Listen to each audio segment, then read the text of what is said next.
It is now my privilege to introduce the keynote speaker for the Pritzker School of Medicine 2026 White Coat Ceremony.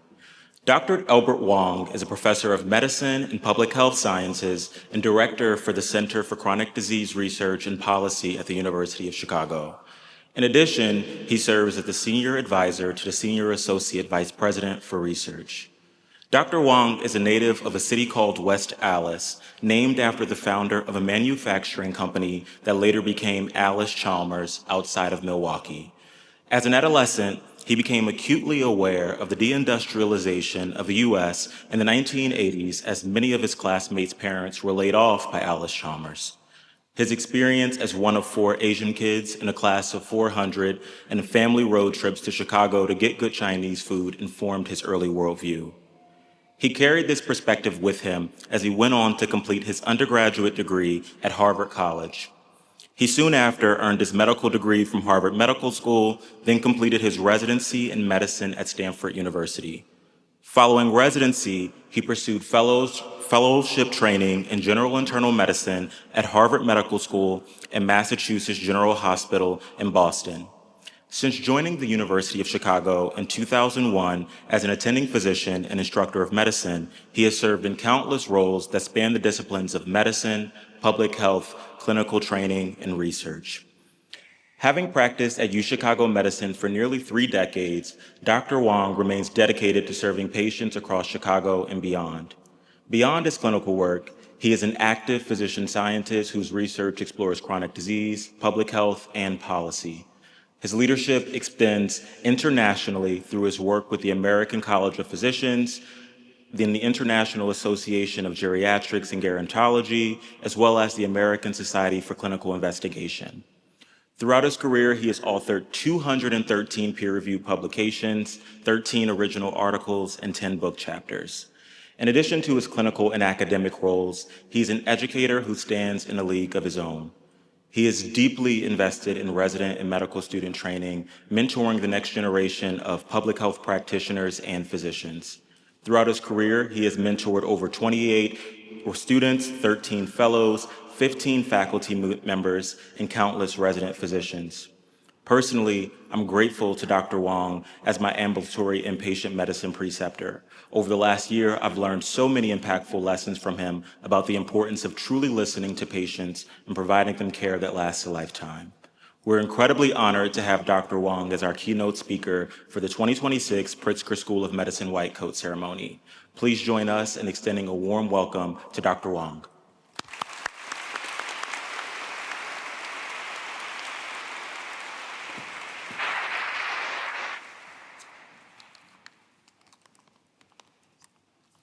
Tyrell and Laith, thank you for that incredibly generous introduction. Dean Anderson, Dean Aurora, colleagues and guests, I'm truly honored to be part of this celebration of the entering class of the Pritzker School of Medicine. To the entering class of 2026, your family members and your friends, I want to welcome you to the University of Chicago. Today I'm going to talk to you about how being a physician has elements of traveling through time. How can we travel backwards and forwards in time? How can we experience life more than once? Can we predict the future? Can we reshape the future? As Tyrell said, I've now practiced primary care in the same clinic for over 25 years, sitting mostly in rooms 3350 or 3361 of the DCAM. And I now have a clinic comprised of many octogenarians. In 2001, I thought being 45 was the upper limit of young. Now I think 65 is young. As brand spanking new medical students, you are probably thinking about the excitement of starting the first year of medical school, and you might not be thinking beyond 10 years. But what if you had a chance to learn from the past and see into the future? Let me give you a window into what I've seen from 25 years of clinical practice.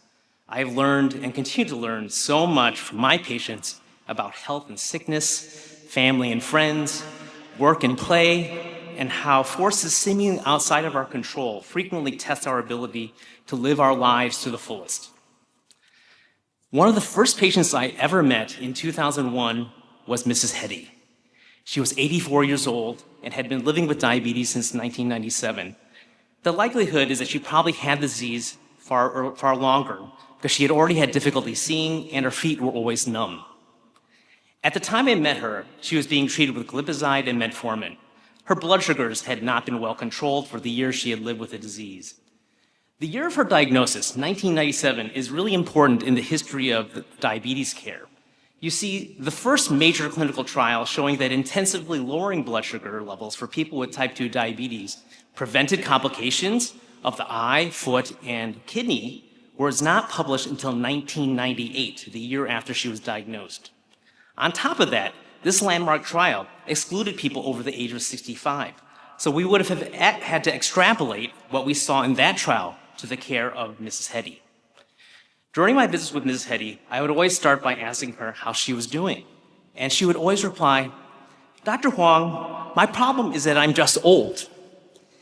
I'd always use that as a reply as an excuse to learn more about her life. She had not only lived with diabetes, but she was also a mother, a grandmother, an elementary school teacher.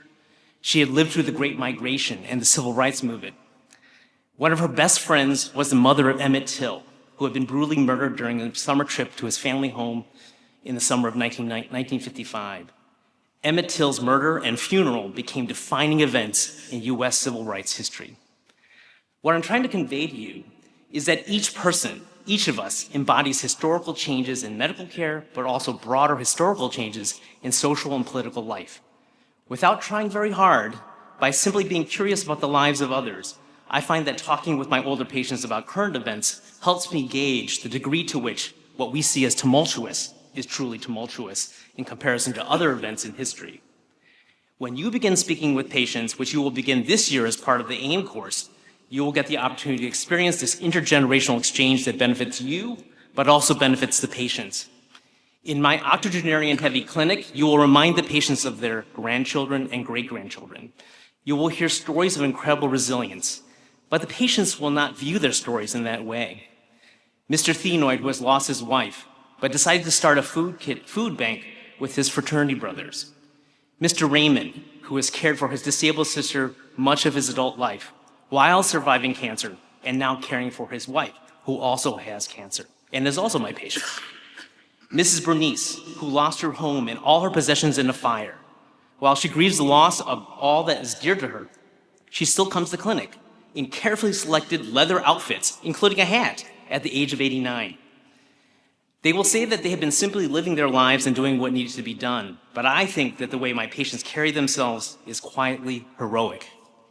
I find that patients that seem to weather the storms of life better have a partner, children, friends, and that provide a social safety net, while those who are isolated have more challenges.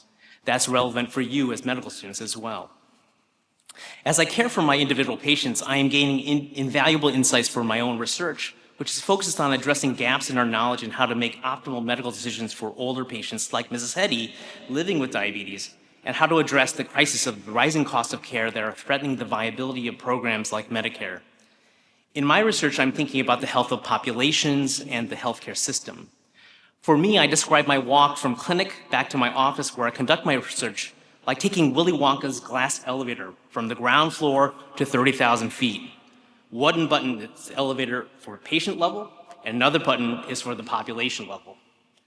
A significant part of my career has been devoted to building tools to predict the future to answer questions about what will happen to the size of the population living with chronic diseases, what will happen to their health status, and what will happen to subgroups, and what will happen to the cost of care related to treatment, hospitalizations, and preventable complications.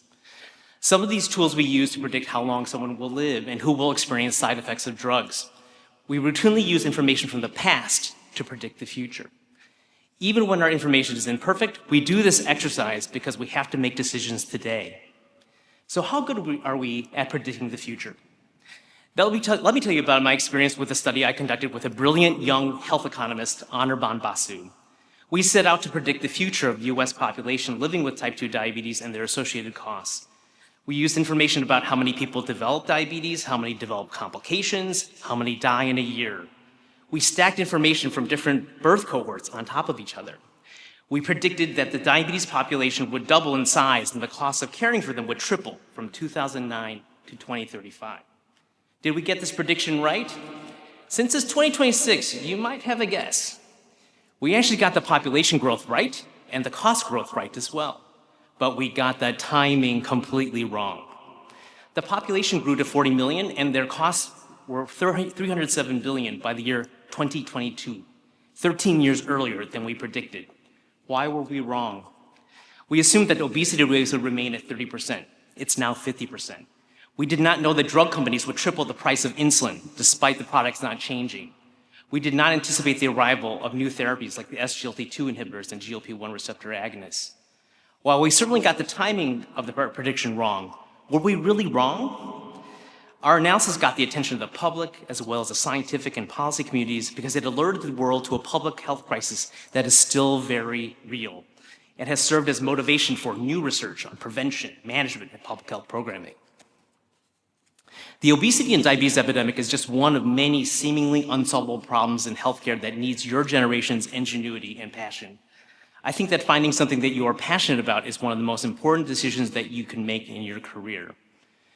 I would encourage you to pick something that we call a big, hairy, audacious problem. The good part about picking a big, hairy problem is the questions you ask tend to be timeless.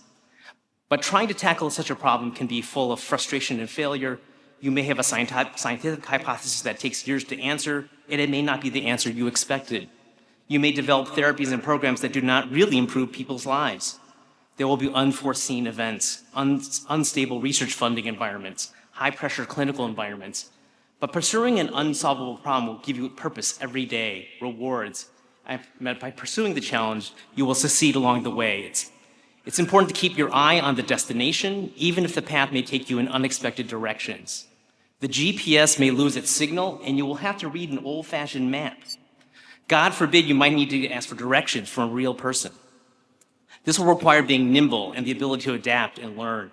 This medical school will prepare you to be a lifelong learner. I started today by asking questions about looking backwards and forwards in time. One of the best pieces of advice that I have for you is to travel through time together as a medical school class. You don't all have to hold hands right now. You can if you want. But imagine you are virtually holding hands for the next 10, 20, and 30 years. If you wander the first and second floors of the hallways of the old hospital, you will see photos of the past classes of the Pritzker School of Medicine. You are the latest class of this storied medical school, and in around 4 years, maybe more, your class will be on that wall in a single framed photo. What you're about to join is a social convoy. A social convoy is a psychological concept describing the network of close and more distant relationships that travel with you through life, providing emotional, practical, and sometimes informational support. In your class, you will have rings of connections from those in your closest ring as well as those in your outer ring. Even those in your outer ring may prove to be valuable connections at some point in your life. You are about to form some of the closest friendships of your life while studying anatomy and biochemistry, rotating through different clinical services, passing step one, and surviving the stress of the match. So let me end by sharing some tips for some of you who may not be from Chicago. These are things I wish I knew earlier in 2001. This is to save you the time of discovery. There's a tunnel connecting the old hospital to the Biological Science Learning Center. The entrance is near the bookstore. There's also a tunnel connecting the old hospital to the D camp. This is good for winter. Deep dish pizza is not the favorite pizza of Chicagoans. They like it, but many actually like tavern-style pizza more. Italian Fiesta on 47th Street has good tavern-style pizza. It's Barack Obama's favorite if you don't want to drive all the way to Vito and Nick's. Many of the best places on campus are hidden for some reason. Medici, Plein Air, the 57th Street bookstore, and some are in basements, grounds of being for coffee for the Divinity School, the pub of Ida Noyes.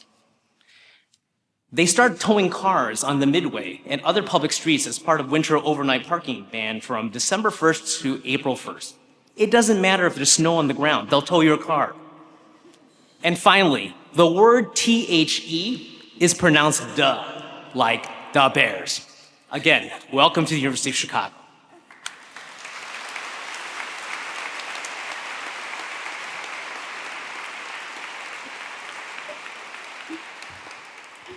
Thank you so much, Dr. Huang. It is my privilege